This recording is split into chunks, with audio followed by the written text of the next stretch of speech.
Well, it's good to be able to join you, though I wish I was able to do so in a more normal way around those long tables in St. Benet's Hall, with all of us having a good dinner and enjoying good conversation with each other.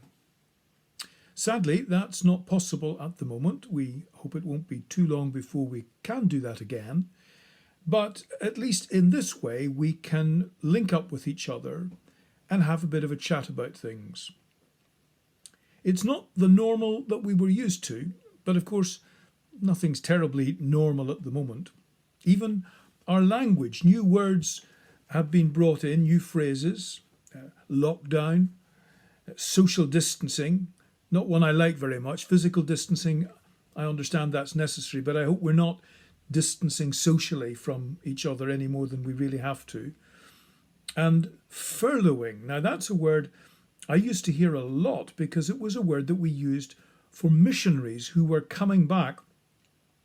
It wasn't actually a break from work, it was a different kind of work, because when they came back there was lots of deputation work that they had to do, going round communities and churches and telling people about the missionary work they were involved with. But furloughing now, of course, means people being laid off for a period of time but not actually having their jobs terminated. Of course, for students, it really doesn't apply because you've got lots to be getting on with, although it's probably a bit more difficult when one is separated away from teachers and from friends and colleagues, and even from being able to get all the books around you. I know we can do a lot of things online, but I still do like to be able from time to time to get a book into my hand and get the feel of it and sit down and read and study as well as reflect on things online. Well, other things have been a bit out of the ordinary and a bit abnormal too, not just things in St. Benet's and the university, but church, of course. It's not possible to get together to worship in the way that we have loved to do before. Parliament, where I spend a good deal of my time, is certainly not able to function in the way it did before. Even our homes, while the homes are still there, we're there for longer periods of time, sometimes even feeling a little bit trapped into them rather than the way we usually feel, which is I'd like to be there more. And as I say, in Parliament, the work for us there has changed. First of all, there was a great difficulty about getting to understand what we were dealing with. Now, my background is in medicine, and so I understand a little bit about disease and infections and even epidemics and pandemics.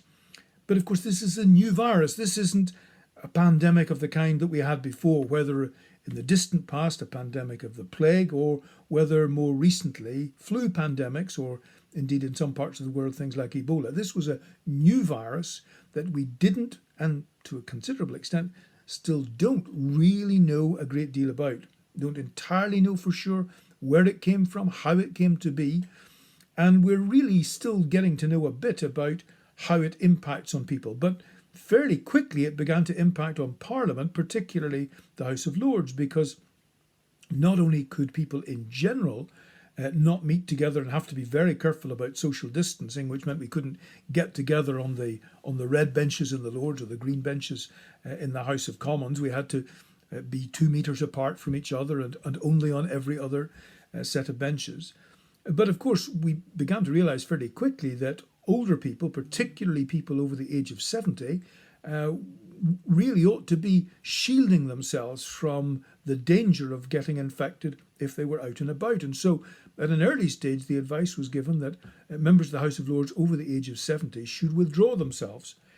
And that had an immediate impact because apart from the numbers of members, and of course there were still lots of members left to run things, many of the deputies to the Lord Speaker, and indeed the Lord Speaker himself, fell foul of this regulation.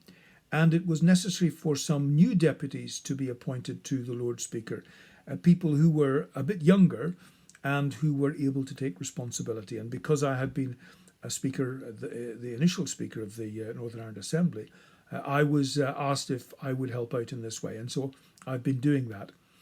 First of all, in the chamber itself, which is a little bit strange because there are only relatively few members able to be there in the chamber. Nobody's able to get up close to the rest. But then it became a little bit surreal because we started holding quite a number of the sessions, probably the majority, as a virtual chamber. That's to say, people would be at a distance and coming in initially on Microsoft Teams and more recently on Zoom, which has, of course, become an enormously popular way of people engaging with each other. And that was really very strange. Not the use of Zoom and Microsoft Teams themselves, because I'd been using those over quite a period of time for linking up with friends and colleagues from quite a number of parts of the world. It's really convenient for having meetings with colleagues where you don't have to travel long distances and spend a lot of time and money doing that. So I was very used to it. But what seemed very strange was conducting a sitting of the House of Lords from my own study. And indeed, the members of the House also operating from their studies or offices or even kitchen or dining room tables. A very strange kind of experience. The other thing that's been a bit troubling is that government, like governments in a lot of countries, has been using the opportunity to set aside the requirement to be entirely accountable to Parliament, either the House of Commons or even more particularly the House of Lords.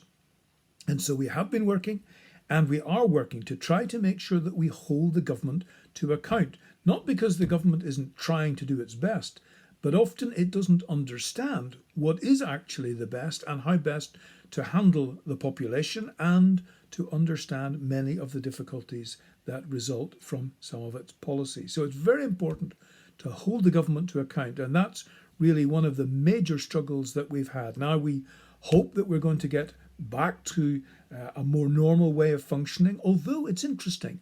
Something like 90% of people in a recent opinion poll that was conducted online said they didn't want to go back entirely to the way things were before the lockdown. There have been some good things about it, but also there were some things about the pre-lockdown period that people were unhappy about. And so I think we need to be using this period to reflect, to think through how things have been and how they could be better, whether that is in how we run our own personal lives at home, whether it is how we run things in the university. Certainly the question of how the Christian community and other religious communities conduct themselves in a fashion that really makes a difference to people's lives. And as far as politics is concerned, well, for sure politics needs to be using this opportunity to find new ways of engaging with government, government and parliament, parliament and people in particular.